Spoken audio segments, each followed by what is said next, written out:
Sofiane, comment ça va? Franchement, ça va très bien. Actuellement, je suis en vacances. Je viens de terminer la saison avec mon club de Galatasaray. Donc, je me repose un tout petit peu et après, je vais rejoindre l'équipe nationale pour le rassemblement et préparer la Coupe d'Afrique. On vous sent très serein en cette fin de saison de Galatasaray. Vous êtes champion, c'est normal. Mais aussi, on vous sent très serein à l'approche de la Coupe d'Afrique des Nations. Avec Galatasaray, comme ça s'est bien passé, j'ai fait une bonne fin de saison. On a gagné, on a fait le doublé. Donc, l'idéal pour moi, comme en début de saison, je m'étais fixé l'objectif de tout remporter en Turquie. Donc je suis tranquille voilà, de ce côté-là. Avec l'Algérie, pour avoir suivi le parcours des différents joueurs à travers l'Europe, je pense qu'on va arriver prêt. Voilà, on n'a pas passé beaucoup de temps ensemble dernièrement avec le nouveau sélectionneur, mais il y a une belle alchimie, il y a quelque chose de très positif qui se passe. Quel bilan tirez-vous de cette saison avec Galatasaray? Vous personnellement? Voilà. Personnellement, très très satisfait. Voilà, ça a été une saison difficile au départ, puisque mis à l'écart pour des problèmes extra-sportifs. Mais petit à petit, je suis rentré dans l'équipe pour diverses raisons, savoir des blessures ou des méformes de joueurs. Et quand je suis rentré dans l'équipe, j'ai répondu d'entrée par de bonnes performances. Et ensuite, j'ai eu la continuité et je suis plus ressorti de l'équipe. Et voilà, champion de Turquie, vainqueur de la Coupe de Turquie. Au milieu de ça, il y a eu des campagnes de qualification avec l'Algérie, où le sélectionneur m'a tendu la main à un moment donné où je n'étais plus présent avec Galatasaray, je jouais moins. Il m'a aidé et après, j'ai joué avec l'équipe nationale davantage. Et tout s'est enchaîné, qualif Coupe d'Afrique et champion et vainqueur de la Coupe. Donc vraiment, vraiment très heureux d'un point de vue personnel. Et même à côté de ça, d'un point de vue familial, voilà, je suis bien installé en Turquie. Ma femme, mes enfants sont bien installés, donc très heureux, très heureux. Est-ce qu'il a quand même été question d'un départ cet hiver avec Galatasaray? Ce qui est compliqué en Turquie, c'est que chaque mercato, on a annoncé sur le départ. En fait, il y a beaucoup de rumeurs. Donc ça fait beaucoup de bruit, mais en général beaucoup de bruit pour rien, quoi. Puisque moi, d'emblée, quand j'ai signé à Galatasaray, j'ai dit que je m'installais dans la durée, avec un contrat de 5 années, pour gagner des titres, principalement, et parce que j'aimais bien le pays, quoi. Istanbul, je suis très bien. Donc voilà, l'année dernière champion, cette année champion, ça continue. Donc, j'espère que le club va pouvoir recruter pour jouer la Ligue des Champions et être compétitif, à la fois en championnat et en Coupe d'Europe. Donc pour ma part, je suis dans la continuité. Voilà. Je me vois l'année prochaine à Galatasaray. Et le club joue la Ligue des champions européenne. Donc est-ce qu'on peut considérer que c'est un championnat exotique, la Turquie? Bon, je sais pas, à partir du moment où c'est pas l'Italie, l'Allemagne, l'Espagne, l'Angleterre et la France un petit peu après, on peut dire que c'est un championnat, comme on dit, exotique. Mais ça reste un championnat où il est difficile de jouer, notamment par rapport à la pression. C'est pas tout le monde qui peut jouer à Galatasaray. C'est difficile. Les joueurs, quand ils jouent contre Galatasaray, sont très motivés, sont très regroupés. Moi, pour ma part, je trouve que c'est un championnat qui est difficile au niveau de l'impact, au niveau de l'agressivité. Après, c'est sûr que tactiquement, c'est un peu en dessous des meilleurs championnats. Tactiquement, ouais, il y a une différence quand même. Mais ça reste un bon championnat compétitif. Par exemple, cette saison, on était 4 équipes, on a fini la saison avec les 4 premiers en 3-4 points de différence, quoi, entre 3 et 6 points. Et ça s'est joué le titre quasiment jusqu'à la dernière journée, l'avant-dernière journée. Donc c'est vraiment un championnat passionnant parce qu'il y a beaucoup de rivalité entre les clubs. Et pour ma part, c'est une super expérience. Mais racontez-nous, précisément nous qui sommes de l'extérieur, sur le terrain, qu'est-ce qui se passe? Moi, quand j'ai décidé de venir ici, j'avais beaucoup d'appréhension par rapport à ce qui se dit à la télé, dans les médias, ou ce que les gens pensent en fait. Mais quand je suis arrivé ici, c'était tout autre. Quand je suis arrivé à Galatasaray, j'aurais été un accueil chaleureux, beaucoup d'amour des fans. Après, dès le premier jour, par contre, on vous parle du derby contre Fenerbahçe. La rivalité, ça date, c'est ancestral, comme on dit. Ça date d'il y a des années et des années, donc c'est vraiment important des derbys. Quand moi je me balade par exemple dans Istanbul, je discute avec les gens, j'ai des gens de Fenerbahçe qui viennent prendre des photos, des gens de Beşiktaş. Ils me disent qu'ils sont pour tel club, mais ils apprécient le joueur, tu vois. Donc ça reste sportif, donc c'est très bien, mais les jours de match, c'est très très chaud. Ouais. Avec Galatasaray, maintenant ça fait 2 ans que vous êtes là, vous êtes champion 2 fois. Je vais vous demander votre plus beau souvenir. C'est là, le dernier match là, à domicile contre Başakşehir. On a gagné 2-1, c'était le match du titre, c'était une finale. Celui-là qui gagne, il est champion. Donc stade plein, pression maximale. Qu'est-ce qui s'est passé quand vous marquez? Vous l'avez vu rentrer le ballon? Ouais, je l'ai vu rentrer en fait. À la base, c'est un corner. Je vais au duel à la tête. Après, je me retourne, je vois qu'elle tape la barre. Et dans le feu de l'action, je lâche pas, je poursuis mon action en fait. Jusqu'à que le ballon il sort, je suis surconcentré.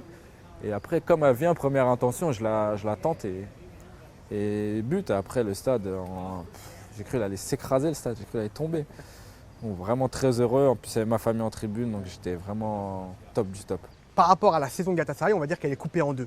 Ouais. Il y a eu la première partie de saison très compliquée et une deuxième partie de saison exceptionnelle. Qu'est-ce qui s'est passé? Quel a été le déclic? Non, le déclic, moi je suis habitué à ce genre de scénario parce que je l'ai vécu à Valence déjà pendant des années. Début de saison, ouais, on veut m'écarter ou je ne sais quoi, on ramène un joueur acheté cher, on va essayer de l'écarter, mais non, moi je suis là. Trop de caractère, trop de mental, je lâche pas. Et dès que tu me donnes ça, moi je rentre dans l'équipe, je ressors plus. Et c'est ce qui s'est passé. Voilà, on a voulu que je m'en aille et moi j'ai dit non, je pars pas. Je sais que j'ai encore des belles choses à faire ici, je ne vais pas partir au bout d'1 an, j'ai signé 5 ans, je me suis inscrit dans un projet sur la durée. Donc j'ai travaillé à l'entraînement, je suis resté concentré, j'ai attendu ma chance. Au départ, je suis rentré milieu relayeur dans l'équipe. C'est un poste que je connais bien parce que j'étais formé à ce poste. Et petit à petit, l'équipe a commencé à gagner, ça allait mieux, une certaine régularité dans les résultats. Et petit à petit, voilà. Après j'ai commencé à marquer des buts, j'ai commencé à me sentir mieux physiquement, donner des passes. J'ai des automatismes avec des partenaires parce que maintenant ça fait 2 saisons qu'on joue ensemble, donc je les connais davantage. Tout ça a fait que ça allait de mieux en mieux et voilà, grâce à Dieu, très très heureux de cette fin de saison et je pense que voilà, je le mérite parce que j'ai pas lâché. Alors, Sofiane, Fatih Terim, votre entraîneur, c'est un peu le parrain en Turquie. Quelles sont vos relations avec lui? On a l'impression qu'il vous aime bien. Ouais, non, Fatih Terim, en Turquie, c'est le numéro 1. C'est le numéro 1 très clairement, c'est celui qui a le plus de titres. Il a une grande part de responsabilité dans le nombre de trophées de Galatasaray, le plus grand club de Turquie, donc c'est forcément quelqu'un de spécial. Pour ma part, j'ai une très bonne relation avec lui, voilà, on s'entend très bien. Il me motive avant les matchs, il sait comment nous piquer et les joueurs lui rendent bien. Voilà, sur le terrain, on se bat les uns pour les autres. Et lui, humainement, il est correct avec nous et il sait comment nous motiver, il sait comment gagner des titres surtout. Donc c'est vraiment au quotidien un plaisir de travailler avec lui et pour nous les joueurs, on apprend à ses côtés bien sûr. Le premier derby contre Fenerbahçe, les fans ont fait un tifo énorme. C'était lui en tifo en fait. Mais j'ai pas compris en fait. En Turquie, il y a Fatih Terim et il y a les autres. Et quand j'ai vu le tifo super grand comme ça, avec Fatih Terim comme ça, je crois avec son doigt comme ça, l'image vous pourrez la voir. J'étais impressionné parce que j'avais jamais vu un coach en tifo moi. Pour moi, c'était impressionnant. C'est ça qui m'a marqué et j'ai compris en fait tout ce qu'il représentait quand il est revenu au club. Parce que moi je suis arrivé, c'était Igor Tudor l'entraîneur. Ouais. Et quand il est venu au club, j'ai compris l'engouement, les fans qui se sont mis à rêver davantage et j'ai compris avec la durée tout ce qu'il représentait. Et bien sûr, il a une place à part en Turquie, dans le cœur des supporters de Galatasaray. C'est Imperator, comme ils disent. Donc voilà. Moi personnellement, je m'intéresse à l'histoire de Galatasaray. C'est un club que je connais depuis petit parce que j'ai différents amis turcs où j'ai grandi et je connais Galatasaray. Je savais qu'ils avaient gagné la Coupe de l'UEFA en 2000. Je savais Fatih Terim l'avait coaché en Italie, mais je n'avais pas vu cet engouement-là des fans en fait. Ouais. J'avais la vision de l'extérieur de la Turquie, mais en Turquie c'est numéro 1. Sofiane, je vous demande ça, vous avez dit que vous vouliez rester. Je vous demande ça parce qu'il y a une rumeur qui persiste, je ne sais pas si c'est une rumeur, le FC Séville qui vous suit et d'autres clubs européens. Est-ce que ça rentre en compte à cette époque de l'année? On va rentrer dans le mercato d'été. Oui, mercato d'été, c'est sujet à toutes les rumeurs. Après, sincèrement, je suis resté concentré jusqu'à la fin de saison. Je n'ai pas parlé avec qui que ce soit parce qu'on avait des objectifs encore en jeu et je voulais rester concentré. Donc j'ai vraiment écarté tout ce qu'il y avait à l'extérieur de ce qui se disait, de ce qui se commentait, pour me focaliser uniquement sur le jeu. Maintenant, on est dans une période de mercato. Et encore, là, je vais préparer la Coupe d'Afrique. Donc je ne sais pas de quoi mon avenir sera fait, mais c'est toujours un plaisir que des clubs s'intéressent à moi, que ce soit Séville, qui se sont déjà intéressés à moi dans le passé, mais que ce soit Séville ou d'autres clubs européens. Ça prouve ma valeur et que je fais un bon travail. Voilà, j'ai un contrat, je suis très heureux à Istanbul. Les fans m'apprécient beaucoup, ma famille est bien installée. Donc voilà, pour que je bouge de Galatasaray, il faut vraiment que le club me dise on doit te vendre ou que voilà, les trois parties soient d'accord. Mais franchement, je suis bien à Istanbul et comme j'ai dit, je me vois dans la continuité. J'ai envie de jouer la Ligue des Champions avec Galatasaray et passer à un stade supérieur, quoi. J'ai tout gagné en Turquie, maintenant j'ai envie de rêver en Europe. Alors Sofiane, vous avez souvent joué milieu relayeur cette saison, Ouais. à Galatasaray, notamment au début de saison. Ouais. Comment vous êtes senti dans cette position? C'est une position pour moi que j'apprécie beaucoup parce que je suis au cœur du jeu, donc je touche beaucoup de ballons.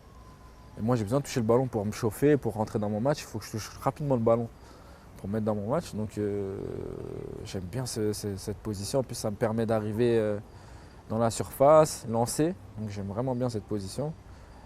C'est un poste que plus jeune j'ai été formé en position vraiment numéro 8 plus jeune. Donc c'est un poste que j'aime beaucoup. Après le coach m'a fait jouer sur le côté, sur la fin de saison, mais j'ai même fini à des matchs, j'ai fini des choses derrière l'attaquant. Donc j'ai pas de souci de positionnement en fait. Tant que autour de moi le ballon circule bien, j'ai pas de problème en fait. Et ce fameux huitième de finale de l'Algérie, en Coupe du Monde, ça a été l'apothéose. Depuis, il s'est passé beaucoup de choses. D'accord. Est-ce que vous estimez que ça va mieux déjà aujourd'hui?